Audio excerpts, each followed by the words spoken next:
ರಚಿಸುತ್ತಿರುವ ನನ್ನ ಕಪಟ ನಾಟಕ ಪೂರ್ಣಗೊಳ್ಳುವುದರಲ್ಲಿ ಸಂದೇಹವೇ ಇಲ್ಲ.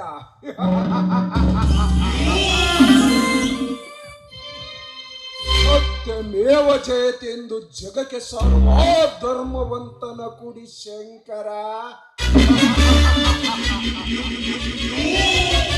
ಇನ್ನು ನನ್ನ ಅಮೃತಾಳ ಕೈ ಸೆರೆಯಾಳು.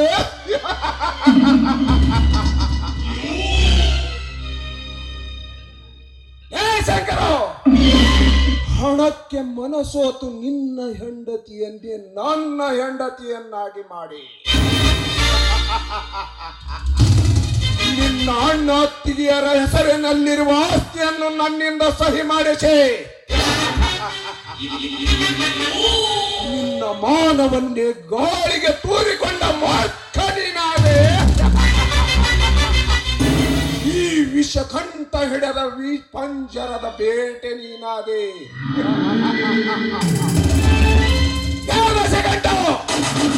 ಅಂಬರದ ಮೇಲೆ ಕುಳಿತು ಶ್ರೀಮಂತಿಕೆಯ ಶಂಬಾಲನ್ನೇ ತೊರಿಸುವ ನಿನ್ನ ತಾಯಿಗೆ ಕಬ್ಬಿಣದ ಕಡಗ ತೊರಿಸಿ ನಿನ್ನ ಶ್ರೀಮಂತಿಕೆಗೆ ನಾನೊಡೆಯನಾಗದಿದ್ದರೆ ನನ್ನ ಹೆಸರು ವಿಷಕಾರು ವಿಷಕಾರಿ ವಿಷಕಂಠನೇ ಅಲ್ಲ.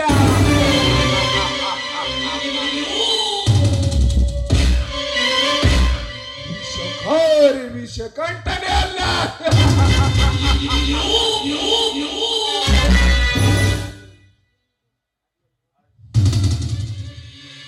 ಇದೇನಿದು ಮಹಾರಾಜರು ಇಂಥ ನಗು? ಬಾ, ತುಂಬಾ ಮೆಚ್ಚಿಕೊಂಡೆ ನಿನ್ನ ಚಾಣಾಕ್ಷತನಕ್ಕೆ. ಆ ಚಾಣಾಕ್ಷತನದ ಈ ನನ್ನ ರಾಣಿ ಅಮೃತ ಅಂತ ನಗ್ತಾ ಇದೆ. ಸಾಕು ಸಾಕು ಈ ನಿಮ್ಮ ಹೊಗಳಿಕೆ. ನಿಮ್ಮಂತ ಪ್ರಿಯಕರನನ್ನು ನಾನು ಪಡೆಯಬೇಕಾದ್ರೆ 7 ಜನ್ಮದಲ್ಲಿ ನಾನು ಪುಣ್ಯ ಮಾಡಿರಬೇಕು. ಯಾಕೆ ಗೊತ್ತಾ, ಮೊದಲು ನೀವು ವಿಚಾರ ಹೇಳಿದಾಗ ತುಂಬಾ ಭಯಪಡ್ಕೊಂಡಿದ್ದೆ. ಆದ್ರೆ ಈ ಸಿಂಹಾಸನಕ್ಕೆ ನಾನೀಗ ಜೋಡಿ ರಾಣಿಯಾಗಿದ್ದೇನೆ. ಹಾಗಲ್ಲ ಪ್ರಿಯೆ, ಬೇಗನೆ ಆ ಶಿವಣ್ಣನ ಆಸ್ತಿ ನಿನ್ನ ಕೈ ಸೇರಿ ಆ ನಿನ್ನ ಗಂಡ ಶಂಕರನನ್ನು ನನ್ನ ಕೈಗೊಂಬೆಯನ್ನಾಗಿ ಮಾಡಿದಾಗ ಈ 2 ಸಂಪತ್ತಿನ ಸಿಂಹಾಸನದ ರಾಣಿ ನೀನಾಗುತ್ತೀಯ. ನೋಡಿ, ಆ ಕಾಲ ಕೂಡ ಈಗ ಸಮೀಪವೇ ಬಂದಿದೆ. ಹಾಗಾದರೆ ಕೊಟ್ಟ ಮಾತಿನಲ್ಲಿ ನಿಷ್ಠೆಯಿಂದ ನಡೆದ ಈ ಚಂದುಳ್ಳ ಗುಲಾಬಿ ಇನಿಯ ನೆದಗಪ್ಪಿ ಹಾಡಬಾರದೆಂದು ಪ್ರೇಮರಾಗ. ಆಯ್ತು ರಾಜ, ಹೇಳಿದೆ.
ಹಾಯ್ ವಿಷಕಂಠ.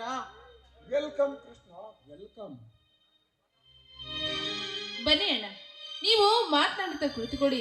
ನಾನು ಈಗಲೇ ಹೋಗಿ ನಮ್ಮ ಡ್ಯಾಡಿಗೆ ಹಾಗೂ ಶಂಕರನಿಗೆ ಫೋನ್ ಮಾಡ್ಕೊಂಡು ಕರೆತಿರ್ತೇನೆ. ಕೃಷ್ಣ, ನಾನು ಹೇಳಿರುವ ಮಾತು ನೆನಪಿದೆ ತಾನೇ? ನೆನಪಿದೆ ಮಿಸ್ಟರ್ ವಿಷಕಂಠ. ನಾನು ಸಹಿ ತೆಗೆದುಕೊಳ್ಳುವ ಸಂದರ್ಭದಲ್ಲಿ ನನಗೆ ಸಾಥ್ ಕೊಟ್ಟರೆ ಅಷ್ಟೇ ಸಾಕು. ಈ ಎಲ್ಲ ಆಸ್ತಿ ನಿಮ್ಮ ಕೈ ಸೇರುತ್ತದೆ. ಈ ಎಲ್ಲ ಸಂಪತ್ತಿನ ಒಡೆಯ ನೀವಾಗುವುದರಲ್ಲಿ ಯಾವ ಸಂದೇಹವಿಲ್ಲ. ನಾನು ಕೊಟ್ಟ ಹಣ ಸಾಕಾಯಿತೋ ಅಥವಾ ಇನ್ನೂ ಏನಾದರೂ? ವಿಷಕಂಠ, ಈ ಸದ್ಯಕ್ಕೆ ಎಲ್ಲವೂ ಸರಿ ಹೋಗಿದೆ. ಉಳಿದ ಹಣವನ್ನು ಕೆಲಸದ ಮುಗಿದ ನಂತರ ಕೊಡುವಿರಂತೆ. ನಮಸ್ಕಾರ ವಕೀಲ ಸಾಹೇಬ್ರೆ. ನಮಸ್ಕಾರ, ಬನ್ನಿ ಶಂಕರ್. ಮತ್ತೆ ನಿಮ್ಮ ಕೆಲಸ ಕಾರ್ಯಗಳು ಹೇಗೆ ನಡೆದಿವೆ? ಎಲ್ಲಾ ಕ್ಷೇಮವಾಗಿ ನಡೆದಿದೆ. ಅದು ಕೃಷ್ಣ, ಸಿಟಿಯಲ್ಲಿರುವ ಅತಿಕ್ರಮಣ ಭೂಮಿಯು ಬೇಗ ನನ್ನ ಕೈಗೆ ಸೇರುವಂತೆ ಮಾಡಿದರೆ ಅಷ್ಟೇ ಸಾಕು. ಆಯ್ತು ಶಂಕರ್, ನೀನೇನು ಚಿಂತೆ ಮಾಡಬೇಡ. ಎಲ್ಲವೂ ಒಂದು ವಾರದಲ್ಲಿ ಸರಿ ಹೋಗುತ್ತದೆ. ಅಷ್ಟೇ ಅಲ್ಲ ಶಂಕರ, ನಿನ್ನ ಅಣ್ಣ ಅತ್ತಿಗೆಯರ ಹೆಸರಿನಲ್ಲಿರುವ ಆಸ್ತಿಯನ್ನು ಈ ದಿನವೇ ನಿನ್ನ ಹೆಸರಿಗೆ ಮಾಡಿದರಾಯ್ತು. ಅರ್ಥವಾಯಿತೆ? ಗುಡ್ ಐಡಿಯಾ ವಿಷಕಂಠ, ನಾನು ಮರೆತೇ ಬಿಟ್ಟಿದ್ದೆ.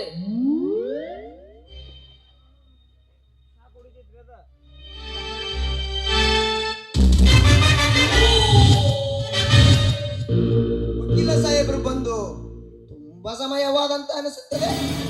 ಹೌದು ಸಾಕಾರೆ, ಹೊರಗಡೆ ಸ್ವಲ್ಪ ಕೆಲಸವಿತ್ತು, ಬರುವುದು ತಡವಾಯಿತು, ಕ್ಷಮೆ ಇರಲಿ. ಅಣ್ಣ, ನೀವೇಕೆ ಕ್ಷಮ ಕೇಳಬೇಕು? ಈ ಕೃಷ್ಣ ನಮಗೆ ಆತ್ಮೀಯನಲ್ಲವೇ? ಮುಂದಿನ ಕಾರ್ಯ ನೆರವೇರಲಿ. ಮಗಳೇ ಅಮೃತ, ಬಂದೆ ಡ್ಯಾಡಿ. ಅಮ್ಮವ್ರ, ನೀವು ಒಳಗ್ ಕುಂತ್ರೆ ಹೆಂಗ್ ವಾಯವ್ವ? ಬರ್ರಿ ವಾಯವ್ವ.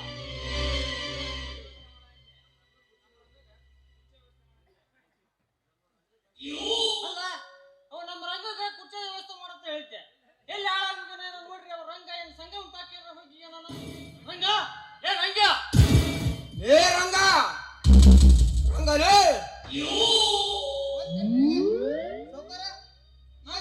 ನನ್ನಿಂದ ಕೆಲಸ ಕುರ್ಚಿ ತಂದ ಹಾಕೋ ತಮ್ಮ ಜಲ್ದಿ.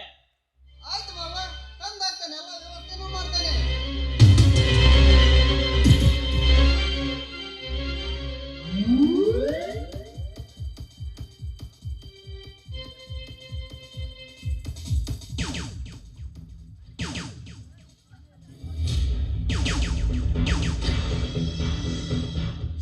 ಶಂಕರ ಸಹಿ ಮಾಡು.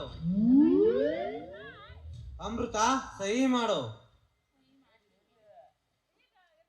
ದಶಕಂಠ ಸಹಿ ಮಾಡು.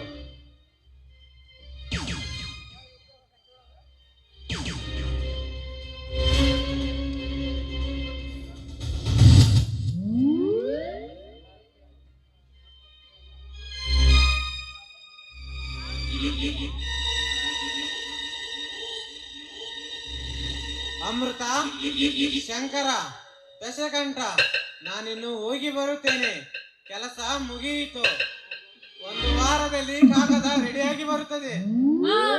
ನಿಲ್ಲಿ ವಕೀಲ ಸಾಹೇಬ್ರೆ, ಅಲ್ಲ ಬಿಡಿ ಕಾಗದ ಮೇಲೆ ಸೈನ್ ಮಾಡಿಸ್ಕೊಂಡ್ರಲ್ಲ, ಅದೇನಂತ ನನಗಿನ್ನು ಗೊತ್ತಾಗ್ಲಿಲ್ವಲ್ಲ.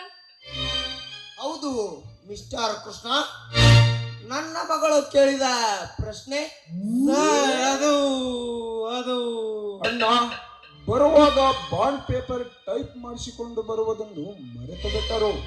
ಅದು ಬೇರೆ ಊರಿನಲ್ಲಿ ಕರೆಂಟ್ ಇರಲಿಲ್ಲ.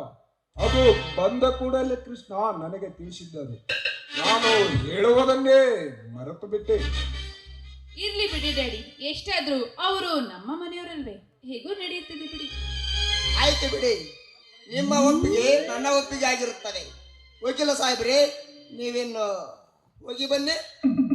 ಸರ್, ಸಿಟಿಯಲ್ಲಿರುವ ಜಾಗದ ಕಾಗದವನ್ನು ಆದಷ್ಟು ಬೇಗನೆ ರೆಡಿ ಮಾಡಿಬಿಡಿ. ಓಹೋ, ಸಾರಿ, ಮರ್ತೇ ಬಿಟ್ಟಿದ್ದೆ. ಓಹೋ, ವಿಷಕಂಠ, ಅವರ ಖರೀದಿ ಕಾಗದ ಮೇಲೆ ಸಾಕ್ಷಿದಾರ ಸಹಿ ಮಾಡಿ. ಶಂಕರ, ಸಹಿ ಮಾಡು. ಅಮೃತ, ಸಹಿ ಮಾಡು.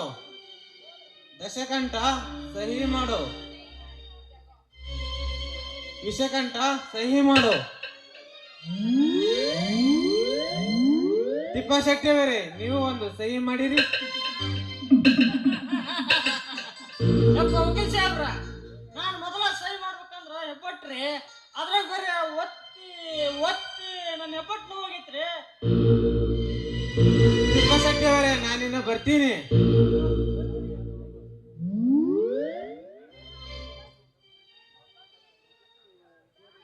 ಡ್ಯಾಡಿ, ನಾನು ಸ್ವಲ್ಪ ಸಿಟಿಗೆ ಹೋಗಿ ಬರ್ತೀನಿ. ಹೊಸ ಫ್ಯಾಷನ್ ಡ್ರೆಸ್ ಬಂದಿದೆ ಅಂತೆ, ತೆಗೆದುಕೊಂಡು ಬರ್ತೇನೆ ಡ್ಯಾಡಿ. ನಿಲ್ಲು ಅಮೃತ, ನನ್ನದು ಸಿಟಿಯಲ್ಲಿ ಸ್ವಲ್ಪ ಕೆಲಸವಿದೆ, ನಾನು ಅಲ್ಲಿಗೆ ಬರ್ತೀನಿ. ಹಾ, ತುಂಬಾ ಕೆಲಸವಿದೆ, ಬನ್ನಿ ಹೋಗೋಣ. ಅಮ್ಮ, ರಂಗ, ನಾ ಹೇಳಿದ್ದಲ್ಲಪ್ಪ, ರೊಟ್ಟಿ ತಂದಿಟ್ಟು ಬಿಡಪ್ಪ. ಫೋನ್ ಮಾವ, ಎಲ್ಲ ವ್ಯವಸ್ಥೆನೆ ಮಾಡೇನು ಮಾವ.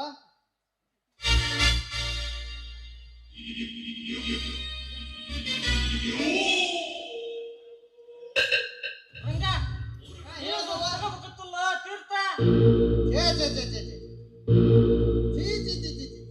ಮಾವ, ನಾ ಈಗ ತೀರ್ಥ ತಗೋದು ಬಿಟ್ಬಿಟ್ಟೇನೆ ಮಾವ. ಭಾಳ ಅಕ್ರಮ ಮಾಡಿ ನೋಡ ತಮ್ಮ ನೀನ. ಎಲ್ಲ ನಾನು ಮೊದಲು ಕುಡಿತಿದ್ದಲ್ಲಪ್ಪ, ನಿನ್ನ ಮಗನ ಮಹಿಮೆ ಮಾವ. ಆ ಧರ್ಮಂತರ ಕೊಲೆ ಆಗತ್ತ ಕುಡಿಯಕ್ ಶುರು ಮಾಡಿದ. ಹ? ಏನ್ ಮಾವ, ಧರ್ಮವಂತರು ಕೊನೆಯಾಗ ಊರಾಗ ಜನ ನೋಡಿದ್ರ ಧರ್ಮವಂತರು ಹೃದಯಾಘಾತದಿಂದ ತೀರ್ಕೊಂಡಾರಂತ ಜನ ಮಾತಾಡ್ತೈತಿ. ನೀವು ನೋಡಿದ್ರ ಕೊಲೆ ಅಂತ ಹೇಳ್ತೀರಲ್ಲ ಮಾವ. ಸುಳ್ಳು.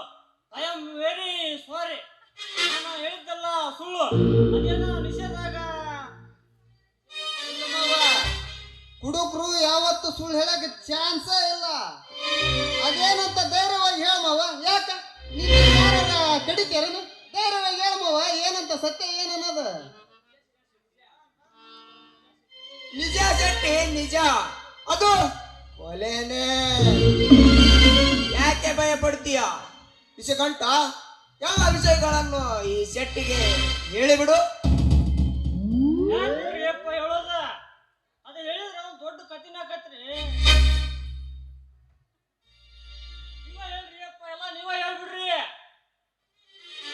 ಹೌದು ಅಣ್ಣ, ಆ ದಿನ ಧರ್ಮವಂತ ದೇವಸ್ಥಾನಕ್ಕೆ ಹೋಗಿ ಬರುವಷ್ಟರಲ್ಲಿ ಅವನು ಕುಡಿಯುವ ಹಾಲಿನಲ್ಲಿ ನಾನೇ ವಿಷ ಹಾಕಿ ಬಂದೆ.